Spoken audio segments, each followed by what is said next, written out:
Assalamualaikum warahmatullahi wabarakatuh. Berjumpa lagi dengan Fandi. Nah, Lanjut ya Mas ya, lanjut Oke, kemudian Di silakan. sini tadi kan kita setelah mencatat membahas tentang biaya tenaga kerja. Nah, di sini terakhir kita akan membahas tentang biaya overhead pabrik. Gimana itu? Nah, di sini pencatatan overhead pabrik itu dibagi menjadi dua, yaitu overhead pabrik yang dibebankan kepada produk berdasarkan tarif yang ditentukan di muka, dan pencatatan biaya overhead pabrik yang sesungguhnya terjadi. Nah, di sini ada secara periodik, misalnya setiap akhir bulan biaya overhead pabrik yang dibebankan kepada produk berdasarkan tarif dengan biaya overhead pabrik yang sesungguhnya terjadi dibandingkan. Nanti pasti akan ada selisih kurang atau selisih lebih. Nah, di sini pembandingan ini dilakukan untuk menutup rekening biaya overhead pabrik yang dibebankan ke dalam rekening biaya overhead pabrik sesungguhnya. Dari contoh di atas, misalnya biaya overhead pabrik dibebankan kepada produk atas dasar tarif sebesar 150% dari biaya tenaga kerja langsung. Nah, nanti dikalikan dengan tadi untuk biaya tenaga kerja langsung untuk produk yang dari pesanan Remendi dan PT Oki. Nah, di sini ternyata jumlah biaya overhead pabrik yang dibebankan itu sejumlah 8.850.000. Nah, di sini diperoleh karena untuk selanjutnya untuk jurnal yang mencatat pembebanan biaya overhead pabrik kepada pesanan tersebut adalah yaitu barang dalam proses atau biaya overhead dan biaya overhead pabrik yang dibebankan. Oke. Kemudian selanjutnya misalnya BOP yang sesungguhnya terjadi selain biaya bahan penolong 300.000 dan biaya tenaga kerja tidak langsung sebesar 3 juta tadi seperti disebut dalam jurnal 4 dan 6, yaitu muncul di sini ada biaya overheadnya, yaitu biaya depresiasi mesin, biaya depresiasi gedung pabrik, asuransi gedung pabrik dan mesin, pemeliharaan mesin dan pemeliharaan gedung. Ternyata setelah dihitung dalam periode itu terhitung berjumlah 5.700.000. Nah, gitu. Nah, jadi penyusutan itu juga masuk ke overhead ya? Biaya overhead. Oke. Nah, kemudian selanjutnya ini pencatatan overhead yang sesungguhnya adalah sebesar sesungguhnya 5.700.000 dan di sini mengkreditkan akumulasi depresiasi mesin, depresiasi gedung, persekot asuransi, persediaan suku cadang kan karena di sini mesin termasuk suku cadang. Jadi kan ketika kita mengeluarkan biaya otomatis kan persediaannya berkurang kan. Di sini pemeliharaan biayanya sebesar 1 juta dan persediaan bahan bangunan ini adalah pemeliharaan gedung. Yang dikeluarkan yaitu sebesar 500.000. Gitu. Untuk mengetahui apakah biaya overhead pabrik yang dibebankan berdasarkan tarif menyimpang dari BOP yang sesungguhnya terjadi, saldo rekening BOP yang dibebankan ditutup ke rekening BOP sesungguhnya. Jurnal penutupnya adalah biaya overhead pabrik yang dibebankan, kreditnya adalah biaya overhead pabrik sesungguhnya. Gitu.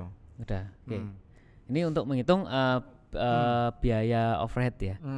Jadi nanti apakah ada selisih sih untuk antara untuk biaya overhead dibebankan sesungguhnya. Nah, di sini ada kita menghitung selisihnya.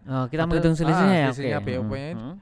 Jadi debitnya itu kan di jurnal 4, 6, 9. Ternyata BOP-nya itu berjumlah 9 juta. Dan untuk dikreditnya itu di BOP-nya itu 8.850.000 di kreditnya. Ini kan biaya overhead sesungguhnya. Ternyata ada selisih 150.000.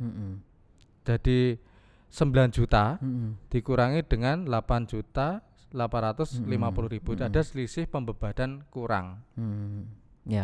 Selisih BOP ini pada akhirnya akan dipindahkan ke rekening selisih BOP. Jika terjadi selisih pembebanan kurang, maka dibuat jurnal ada selisih BOP dan biaya overhead pabrik sesungguhnya. Gitu, sebesar 150.000. Oke. Kemudian selanjutnya pencatatan harga pokok produksi jadi. Pesanan yang telah selesai diproduksi ditransfer ke bagian gudang kan tadi. Ya, betul. Oleh bagian produksi. Harga pokok pesanan yang telah selesai diproduksi ini dapat dihitung dari informasi biaya yang dikumpulkan dalam kartu pokok pesanan yang bersangkutan. Misalnya dari contoh adalah PT Remedy dan PT Oki. Nah, sini ada satu-satu. Setelah selesai diproduksi yang PT Remedy, maka pencatatannya adalah biaya bahan baku ternyata dan biaya tenaga kerja langsung dan biaya overhead pabrik ternyata jumlah yang dikeluarkan adalah 3.600.000. Tapi yang untuk produk yang untuk Oki, pesanan Oki belum jadi. Ini kasusnya. Kasusnya seperti itu ya. Okay. Ya. Jadi kemudian jurnalnya adalah persediaan produk jadi. Kita kan berarti kan sudah maksudnya barang sudah jadi, otomatis masuk ke persediaan.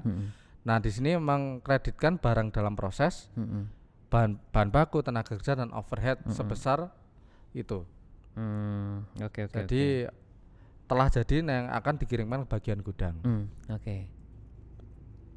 Nah, di sini untuk pencatatan harga pokok produk dalam proses pada akhir periode kemungkinan terdapat pesanan yang belum selesai diproduksi. Biaya yang telah dikeluarkan untuk pesanan tersebut dapat dilihat dalam kartu harga pokok pesanan yang bersangkutan. Kemudian dibuat jurnal untuk mencatat persediaan produk dalam proses dengan mendebit rekening persediaan produk dalam proses dan mengkredit rekening barang dalam proses. Misalnya dalam contoh ini pada akhir periode akuntansi belum selesai dikerjakan. Harga pokoknya dihitung dengan menjumlah biaya-biaya produksi yang telah dikeluarkan sampai pada tahun 2019 ini November. Kemudian penjurnalnya adalah sebesar persediaan produk dalam proses karena produknya itu belum jadi, maka otomatis kita mencatatnya sebesar untuk produk yang PT Oki sebesar 16.625.000. Itu. Kemudian untuk pencatatan harga pokok produk yang dijual adalah harga pokok produk yang diserahkan kepada pemesan dicatat dalam rekening harga pokok penjualan karena sudah siap untuk diambil, dan rekening persediaan produk jadi. Dari contoh di atas, jurnal yang akan dicatat adalah harga pokok penjualan dan kan barangnya akan diserahkan kepada customer kan. Otomatis kita mengkreditkan persediaan dan sudah mencatat harga pokok persediaannya. Seperti itu. Kemudian. Dan untuk yang terakhir adalah pencatatan pendapatan penjualan produk.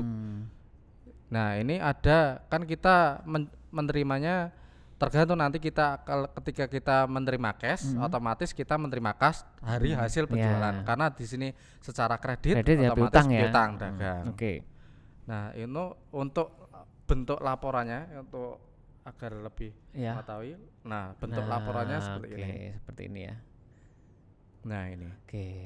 Jadi ada akun-akun rekening yang tadi kita telah catat di jurnal, nantinya kita hitung sampai pada penemuan harga pokok penjualan. Karena harga pokok penjualan ini tentunya masuk di laporan laba rugi untuk perhitungan laba per bulannya. Gitu. Udah cukup sampai di sini. Nanti kalau silakan kalau mahasiswa ada pertanyaan karena memang ini menarik dan kompleks ya. Nanti perlu dibedah-bedah lagi terus kemudian. Mungkin sampai di sini dulu pertemuan kita Mas. Kita jumpa lagi di pertemuan berikutnya. Assalamualaikum warahmatullahi wabarakatuh.